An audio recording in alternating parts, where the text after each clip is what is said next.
ఆధారంగా ఈ పాఠశాలలు ముందుకెళ్తున్నాయి. కాబట్టి శిశు మందిరం అనేది నా ఒక్కడిది కాదు, ఇక్కడ ఉన్న పెద్దవాళ్ళది కాదు. ఈ శిశు మందిరం అనేది మన సమాజంది, సమాజ పోషితము.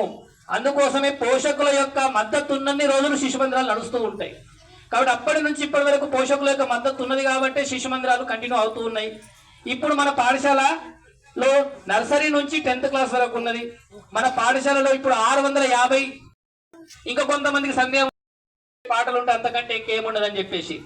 కానీ చదువులో వేరే పాఠశాలకు దీటుగా మనం చదువు చెప్తున్నాం. చదువుతో పాటు పిల్లలకు ఆటలు పాటలలో కూడా వాళ్ళకు నైపుణ్యాన్ని పెంపొందిస్తాం. ఎందుకంటే పిల్లడికి స్వేచ్ఛ ఇచ్చినప్పుడు స్వేచ్ఛ ఇవ్వడం వల్లనే అతని లోపల ఉన్నటువంటి ఏదైతే నైపుణ్యం ఉంటుందో అది బయటపడుతుంది అన్నట్టు. కానీ స్వేచ్ఛాయుత వాతావరణంలో మనం ఇక్కడ చదువు నేర్పే ప్రయత్నం చేస్తున్నాం. విద్యాభారతి విద్యాపీఠం యొక్క లక్ష్యం అదే. ఏంది? కేవలం చదువు చెప్పడమే కాదు, విద్యార్థి లోపల శారీరకంగా మానసికంగా విద్యార్థులను తయారు చేయాలి, శారీరకంగా మానసికంగా విద్యార్థులను సంసిద్ధం చేయాలి, కాకుండా విద్యార్థులను సర్వాంగీణ వికాసం చెందేలా చూడాలి.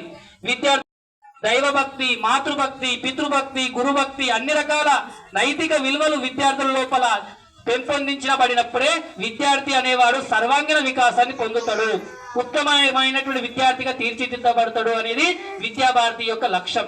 కాబట్టి విద్యాభారతి యొక్క లక్షణానికి అనుగుణంగా మన శిశు మందిరాలు పనిచేస్తున్నాయి.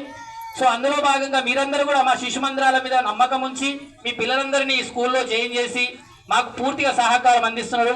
దీనికి నేను తల వంచి నమస్కారం చేస్తూ తర్వాత కార్యక్రమాన్ని ముందుకు కొనసాగించాల్సిందిగా కోరుతున్నాను.